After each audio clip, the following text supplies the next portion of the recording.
I'm afraid I have to give a bit of grudging respect to Kathleen Kennedy tonight. Not because she has any redeeming personal or professional qualities, for I'm fairly certain she has neither, but for mixing up the formula and successfully conning me into watching a thing that I didn't have any intention of watching. So the new Disney Star Wars series is out, which is ostensibly about Obi-Wan Kenobi, with Ewan McGregor reprising the role for the first time in 17 years. And Kenobi, you can check the scoreboard on this too, is the last remaining character from the original trilogy who doesn't have the stench of Kathleen Kennedy all over him, so it stands to reason that he would be the focus of Lucasfilm's latest foray into streaming show mediocrity. Well, I guess doesn't is the wrong word. It's more like didn't, since we're 3 episodes into this piece of shit. And not only is the character of Ben Kenobi now very much infested with the stench of Kathleen Kennedy's awfulness, but so too is the actor Ewan McGregor, because why just emasculate the character when you can also emasculate the real man? That's 2 smashings of the patriarchy for the price of 1. As I mentioned a moment ago, I was planning on skipping the Kenobi show because, let's face it, I knew exactly what it was going to be. There would be a strong female Mary Sue of color who's the key to everything, and the titular male character would be reduced to loitering in the background, dutifully carrying her handbag. And of course, 3 episodes in, that is exactly what the show is. And we get the added bonus of a 10-year-old Princess Leia who's so smart and quippy and loves humiliating older male characters and sounds exactly like the 31-year-old purple-haired millennial man-hater who undoubtedly wrote all of her dialogue. I wasn't going to watch this thing because Ewan McGregor as Kenobi was the thing I found least intolerable about the god-awful prequel trilogy. I would love to see McGregor revisit the role, but if it's happening under the auspices of Kathleen Kennedy and Disney Star Wars, I know it's going to suck. And I know it's going to suck on purpose. And when people point out that it sucks, Lucasfilm will simply announce that Star Wars fans are all filthy racists who hate strong women of color who are the key to everything. But they changed up the formula this time, refreshingly, and in its own sick, depraved way, it really is kind of clever. This time they manufactured the fake racism hoax before the show dropped instead of afterward. In other words, even in spite of McGregor reprising his role, they were so certain nobody was going to watch this thing that they stirred up a fake racism non-controversy the day before the first 2 episodes actually debuted. Now, I can't remember if it was Variety or Vanity Fair or whatever, but one of those shill-tastic studio propaganda fish traps, they run a big feature story about how the actress who plays the strong woman of color who's the key to everything has been briefed by her superiors at Lucasfilm to expect a backlash from racist Star Wars fans who hate strong female Force users of color. The actress, whose first name is Moses for some reason, not sure why, she then tries to produce the receipts by showing the awful racist messages that she's been receiving, except none of the examples she provided really said anything racist. It was mostly comments along the lines of, you suck, your character sucks, woke Disney Star Wars sucks. But I guess when you're orienting your entire worldview around the ideas that the Star Wars fan community is basically the Ku Klux Klan, you'll see racism just about anywhere you want to, especially when you're the one inventing it to try and drive word of mouth for your new crappy series that can't draw viewers on the strength of its own narrative. Also, it seems kind of weird that there would be so much criticism and abuse being hurled at this actress when the show had yet to debut, and thus none of the people hurling the alleged racist invective had even seen the damn thing yet. But who knows? Maybe the Disney Star Wars formula is so very predictable at this point that one can simply assume the presence of a strong woman of color who's the key to everything. And today, right on cue, they even made Ewan McGregor do a woke hostage video in his car where he said, "Oh, Moses is a fine actor, a wonderful actor, and Star Wars fans are so racist, and racism is so bad, why do people have to be so racist?" And I love these woke hostage videos because they show you who the people are who have no self-respect and are just going along to get along. I might have thought previously that Ewan McGregor was the sort of man who had the courage to say, I'm not going to call the fans racist just because they don't like a certain character or a certain story. But he's not that sort of man, and we know now. He's just another guy who does woke hostage videos, who's all too happy to impute bigotry and prejudice to the intended consumers of the product that he's promoting.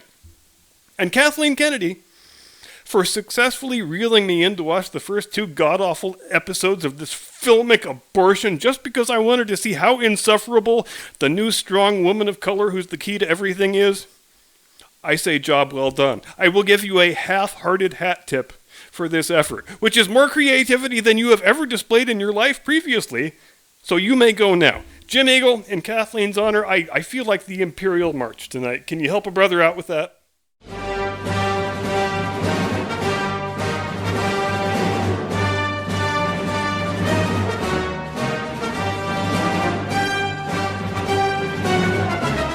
From high atop the battlements of Castle Curmudgeon, where seeing the enemy driven before you and hearing the lamentations of their women is our national pastime.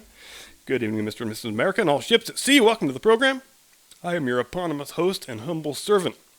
And I am not going to make a joke about how today is the start of Pride Month, since I'm sure you've heard plenty of those jokes already. It is America's most important month on the official liturgical calendar, where we all show our obedience to the state religion by pretending to celebrate the sex lives of people we've never met and don't care about.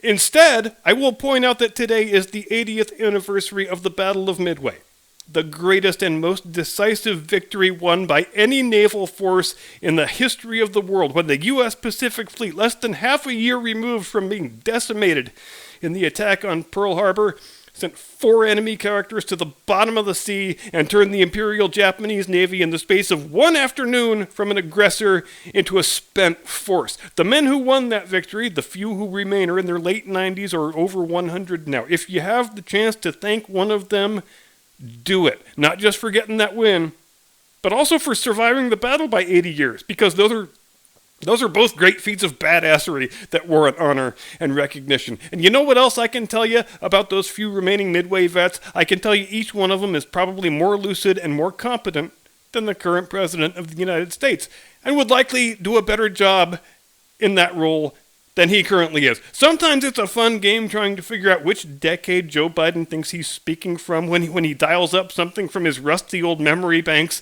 and starts vomiting out talking points and catchphrases from some bygone year or other. Now that the obsession of the moment is on gun control, Joe seems to be having a difficult time deciding whether to spew out the Democrat gun control rhetoric of the 80s, or the Democrat gun control rhetoric of the 90s, or the Democrat gun control rhetoric of the 21st century.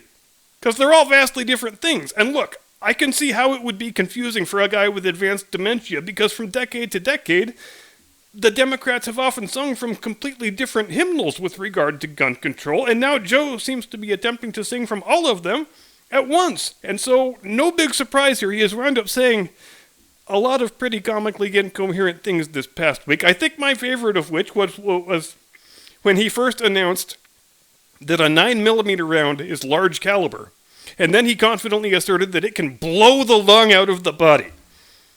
This may come as a shock to our younger viewers, but Democrats never cared about banning guns until the early 1980s. And for that whole decade, the only kind of guns they cared about banning were handguns. And why do you suppose that was? Was it because lots of poor black people were being gunned down in the inner cities with Saturday night specials? Yeah, right. Of course it wasn't. It was all because a world-famous celebrity, a certain former Beatle, had been murdered by a dude with a revolver. No pun intended. That was the thing that lit the Democrat Party gun control fuse that is still burning right up to the present day. There were a couple of additional celebrity handgun murders as the 80s went on, and so that's where the focus remained. And eventually they realized on the Democrat side that, you know what, this gun control stuff is great for fundraising. So the hell with actually trying to pass laws or solve the problem. Let's just keep working the udders on that cash cow, boys. But eventually, as the 80s turned into the 90s and memories faded of the handgun murders of John Lennon and Rebecca Schaefer and so on, the Democrats realized that agitating for handgun bans was no longer feeding the proverbial bulldog. So they needed to pivot to something different. Pronto, or else this gravy train is going to run off the tracks and we might all have to go get real jobs. I need something and someone for people to be afraid of. Sufficiently afraid that they're willing to send me stacks of cash if I promise to keep them safe. And celebrity handgun murder just isn't doing that anymore. But then a serendipitous thing happened. A Democrat president came into office for the first time in 12 years, And it quickly became clear to a lot of us down here on the border that, these fellows don't seem like they're all that serious about preventing illegal aliens from ingressing our country in contravention of our laws. And stop me if you've heard that story before. Now, as a response to that, a lot of concerned citizens began forming militia groups. The thinking being, if the government is refusing to secure our frontiers, then I guess the duty falls to us because somebody has to do it unless we want our country to be overrun by enemy saboteurs, right? And boy, did the fake news media have a field day with that one. If you were around back in 93 and 94, you will remember story after story, feature after feature about how these militia types, they clearly are a bunch of racists. They've clearly got plans for an armed insurrection. Again, stop me if you've heard the story before. And those rifles they're holding, well, those rifles look really, really scary. And that was the exact moment when the gun grabber movement, did a hard 180 and switched from being 100% focused on handguns to being 100% focused on sporting rifles, which they now began referring to as assault weapons, because the people in the focus groups, they're consistent on this. They find the term assault weapon way, way more scary than the term sporting rifle. And if you are trying to explain the contents of Democrat Party messaging, the trail always leads back to a focus group. Every single time. It's the same reason why they say AR-15 and AK-47 all the time. Not because there is anything uniquely deadly about the commercially available versions of those rifles. Not because they're uniquely well-suited to any act of criminal depravity, but because the focus group data say those are the two gun names that people are most afraid of. And that remained the status quo for the next 25, almost 30 years. Gun controllers never, ever talked about handguns, only rifles. Right up until this week, when Joe Biden suddenly blurts out that he wants to ban 9mm handguns because it's a high-caliber round that can blow a person's lung out, or whatever goddamn stupid thing it was he said. But we would be mistaken if we ascribed the shift in messaging to the fact that our president is a semi-animated cadaver who just blurts out random words and phrases like Michael Scott on a sugar high. Because this time, it was the Canadians who were the canaries in the coal mine. I didn't plan for that sentence to be quite so alliterative, but I think I like it. Now, if you've been paying attention for the last 50 years or so, you already know that the Canadian government, to all intents and purposes, is an extension of our Democrat Party. Sort of a frozen white petri dish where they can try out all the heavy-handed social policies they wish they could do down here, if not for that damn pesky Bill of Rights getting in the way all the time.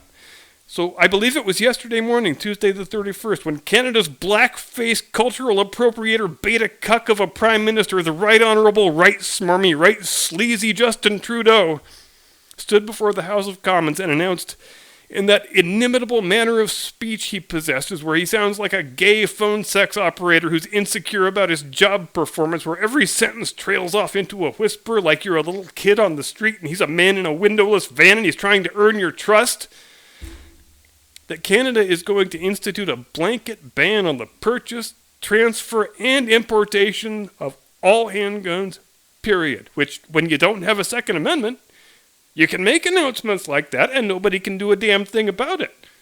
Now you might find yourself asking, wait, was there some horrendous mass shooting in Canada that impelled them to suddenly proclaim this policy? No, of course there wasn't. This is just the Canadian Liberals doing what the Canadian Liberals do, which is taking their marching orders from Democrat National Committee headquarters. Therefore, our country needs to ban this entire class of weapon because there was an incident last week in a different country 2,000 miles from our border that didn't have anything to do with us. That becomes your rationale for slamming down this policy on your citizenry. And it wasn't 3 hours after that Joe Biden was all of a sudden floating the idea of a 9mm handgun ban, when literally no Democrat in the last 30 years has talked about banning any sort of handgun. So are we really pretending there's no hand-in-glove coordination going on here between the Democrats and the Canadians? That these two unrelated events just happened to occur in isolation on the same morning of the same day? I guess you folks can buy that if you want, but I ain't buying it. I don't believe that for 1 second. I believe this was quite obviously the Prime Minister of Canada speaking as a mouthpiece for the President of the United States, floating a policy initiative just to see how it goes over, to create some data points for the Americans to plan their political strategy around. And if you're a Canadian, It goes without saying that you should have a pretty big damn problem with all this. But then, you did elect this dumb, greasy douchebag 2 times, so I guess all assumptions are off. Seriously, though, it does not help anybody, least of all law-abiding Canadians, if that country's government is little more than an auxiliary of a U.S. political party. I have spent time in Canada. Some of my closest friends are Canadian. And I know just as sure as I'm sitting here that a dipshit like Justin Trudeau is not reflective of Canada's national character. If anything, that guy is the antithesis of Canada's national character. Can you picture Justin Trudeau dropping the gloves, kicking a guy's ass at center ice, and taking his 5-minute major? Because I can't either. I can't picture Justin Trudeau getting a speck of dirt under his fingernail without having to go in for an emergency manicure. Do Canadians really want their Prime Minister to be Joe Biden's flunky? Do they want their country's government to be the place where the American wokesters do dry runs for their own future policy initiatives? Because that's what they've got right now. And the Democrats? Look, I know internal consistency has never been a hallmark of their messaging operation, but dude, this stuff is getting pretty darned ridiculous. For the president is now on record as wanting to ban not just the most commonly owned sporting rifle in the country, but also any pistol that chambers the world's most common handgun round. Just with the words he has spoken in the past 4 or 5 days, and obviously it's anybody's guess how much of it was intentional and how much was just Joe shooting from the hip, no pun intended, it's not unreasonable to conclude that the President of the United States is now on record as wanting to prohibit probably 90% of the firearms in the country. Because seriously, if you say, I want to ban AR-15 style rifles, and then you say, I want to ban all 9mm handguns, there is not a whole hell of a lot left over that you don't want to ban in terms of weapons that are widely owned by the general public. But there is a crucial fact about the Bill of Rights that we would do well to remember at times like these. And that is that the Bill of Rights, it has a misleading name. It's not really a Bill of Rights at all, per se. At least not in the sense of being a list of things citizens are allowed to do. In fact, there's no such reference in all 10 of the amendments in terms of positively affirming something that the people are allowed to do. Rather, it is a list of prohibitions on the state. It is a list of things the government is not allowed to do to the citizen. It doesn't say the citizen is allowed to speak freely. It doesn't say the citizen is allowed to keep and bear arms. It says this right exists, and the government may not infringe upon it. In other words, your rights exist because you exist. They are a byproduct of you being a U.S. citizen who is currently alive. As your rights are not granted by government, government has no authority to deprive you of said rights.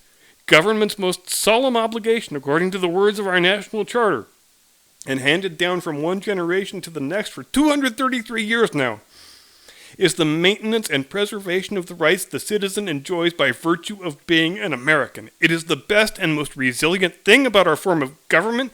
It's the main reason our Constitution has remained in force longer than any such document in world history. And it is a big, thick, powerful bulwark against the machinations of evil men who would like nothing more than to take away the natural rights they are charged with preserving and protecting and maintaining. And may it ever be so. As long as we, the current generation, remain committed to passing down to our descendants the same noble inheritance that was passed down to us by our forebears and purchased with their own blood. And that's it for tonight. See you Friday. Have a pleasant tomorrow. Do not comply. Get off my lawn.